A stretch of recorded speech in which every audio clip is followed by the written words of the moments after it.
Hello বন্ধুরা, good evening. আজকে ছাদে কিন্তু তেমন গাছের কাজ করব না, কারণ আজকে গুরুত্বপূর্ণ কিছু কাজ করব। শীতের এত সবজি তো আপনারা দেখেইছেন আমার বাগানে কত হয়েছে। তো এই মাটিটা কিন্তু অনেক দিন আগে থেকেই আমি তৈরি করি, সেরকমই শীতের সবজির জন্য আমি এই গরমের শুরুতেই তৈরি করে রাখবো, যাতে ডিকম্পোস্ট হতে হতে শীত চলে আসবে আর খুব ভালো জৈব সার তৈরি হয়ে যাবে।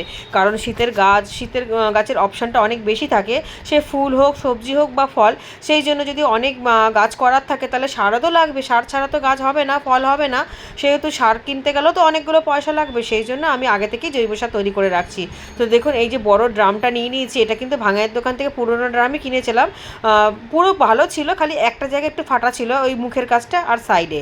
তো অনেকটা মোটা মোটা করে পেপার আমি দিয়ে দিলাম, যাতে যে লিকুইডটা বেরাবে সারের, সেটা যেন বাইরে বেরিয়ে না যায়, এই পেপারের মধ্যেই যাতে অ্যাবজর্ব হয়ে যায়।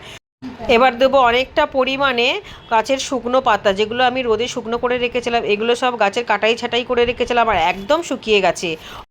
এরপর লেয়ারে দেবো অনেকটা পরিমাণে জৈব সার। জৈব সার যে কোনো হতে পারে, ভার্মি কম্পোস্ট বা গোবর সার, তো আমি দিলাম গোবর সার। এর উপর দেবো যত কিছু যে কাটাই ছাঁটাই করে যে কাঁচা পাতাগুলো ছিল, সেই কাঁচা পাতা অনেকটা পরিমাণে দিয়ে দিলাম, যেগুলো অনেকগুলো বেরিয়েছিল। তার মধ্যে দেবো সবজির খোসা। এরপর লেয়ারে দেবো আবারও গোবর সার। যদি গোবর সার আপনাদের কাছে না থাকে তো পাতা পচা সারও দিতে পারেন, কিচেন কম্পোস্টও দিতে পারেন। জৈব সার দিলে বা যে কোনো সার দিলে তাড়াতাড়ি ডিকম্পোস্ট হয়ে যাবে। গাছের ডালপালা যা ছিল, যেগুলো বেরিয়েছিল, সেগুলোকেও লেয়ারে লেয়ারে দিয়ে দেবো, সমস্ত কিছুটাই দিয়ে দেবো। অনেকটা পরিমাণে সবজির খোসা, ফলের খোসা, তারপর ডিমের খোসা, চা পাতা সব। এবার দেখুন, আবারও দেবো খানিকটা শুকনো পাতা। এই শুকনো পাতাগুলোকে আমি অনেক দিন ধরেই জমিয়ে জমিয়ে রেখে দিয়েছিলাম এই কম্পোস্ট বানানোর পর। এবার দিতে হবে ফাঙ্গাস পাউডার। তো ফাঙ্গাস পাউডার দিলে তো অনেক লাগবে, সেই জন্য আমি ছাই দিয়ে দিচ্ছি। ছাই দিয়ে দিলে কোনো রকমভাবে ফাঙ্গাস লাগবে না, একদম ফাঙ্গাস মুক্ত জৈব সার তৈরি হয়ে যাবে। কারণ এর মধ্যে যদি আপনারা পারেন তো নিম খোলও দিতে পারেন, বা নিম পাতা, ডালপালা সব দিতে পারেন। মোট কথা একটা ফাঙ্গাস দিতেই হবে। ফাঙ্গাস পাউডার না দিলে ফাঙ্গাস লেগে যাওয়ার সম্ভাবনা থাকবে। সেক্ষেত্রে যে গাছই লাগাবে সেই গাছেও ফাঙ্গাস লেগে যাবে। সেই জন্য আমি অনেকটা পরিমাণে লেয়ারে লেয়ারে বেশি বেশি করে ছাই দিয়ে দিচ্ছি। দেখুন কতটা করে ভরে গেছে। এরপর আবারও কিছু এরকমভাবে জৈব সার মানে গোবর সার, তারপরে সবজির খোসা ঠোসা সমস্ত কিছু দিয়ে দেবো। এইভাবে পুরো ড্রামটাকেই ভরে নেবো। 3 মাস এইভাবে বন্ধ করে রেখে দেবো। আর সবার লাস্টে দেবো ডিকম্পোস্ট হবার জন্য যে টক দই রয়েছে, সেই টক দইটাকে আমি 3 দিন ধরে পচিয়েছি, মানে এমনি খোলা জায়গায় রেখে দিয়েছি। ওই টক দই দিলেই কিন্তু খুব ভালোভাবে ডিকম্পোস্টটা হতে সাহায্য করবে, তাড়াতাড়ি করে হয়ে যাবে। তো আমি একটু জলের মধ্যে গুলে পাতলা করে এবার ড্রামের চারিদিকে দিলাম। এতে তৈরি হয়ে যাবে নানান পোকা, কেঁচো, এইসব। এগুলো তো ছোটো ছোটো কেঁচো তৈরি হবে, সেই কেঁচোগুলোই খাবারগুলো খেয়ে ডিকম্পোস্ট করে সার তৈরি হয়ে যাবে। তো এতে আরও কিছুটা পরিমাণে খাবার দিলাম, যেমন ডিমের খোসা আমি রেখেছিলাম, সেই ডিমের খোসাগুলোকে হাতের সাহায্যে গুঁড়ো গুঁড়ো করে দিলাম। যত বেশি খাবার দেবেন তত বেশি পোকামাকড় হবে, আর সেই কেঁচোও তৈরি হবে। আর এই কেঁচো টেচো পোকামাকড় যখন জৈব সার হবে তখন কিছুই থাকবে না, সবই ডিকম্পোস্ট হয়ে যাবে। এবার দেখুন, আপনারা অনেকেই বলেন যে আমি যে তরল সারটা দিই সেই ছিবড়াগুলো কী করি।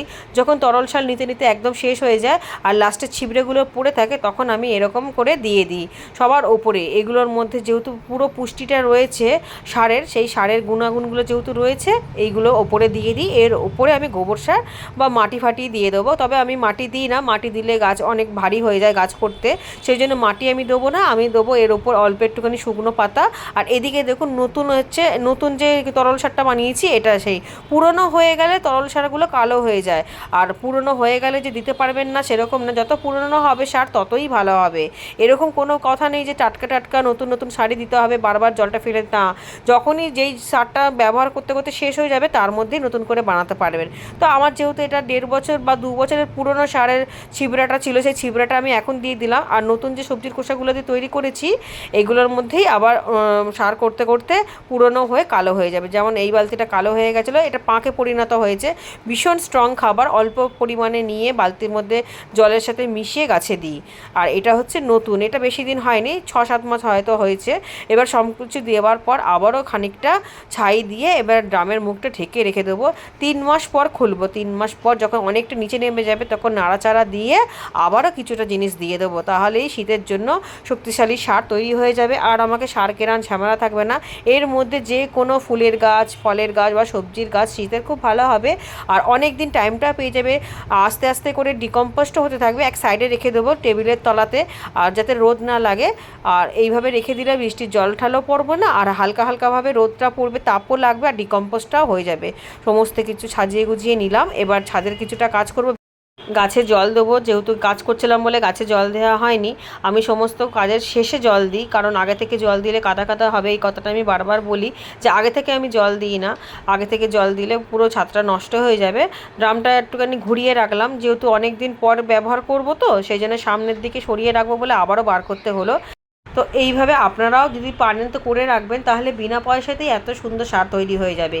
আর শুধু যে এটা শীতের জন্য ব্যবহার করা যাবে তা না, যদি রয়েও যায় তাহলে গরমের শাকসবজি বা ফল গাছ বা ফুল গাছে সার হিসেবেও ব্যবহার করতে পারবেন। এতে কিনতেও লাগবে না আর একদম বিনা খরচেই তৈরি হয়ে যাবে।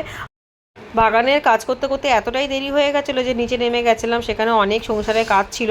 খাওয়া দাওয়া সেরে এখন সন্ধ্যের সময় এসেছি, কিছু সবজি তুলবো।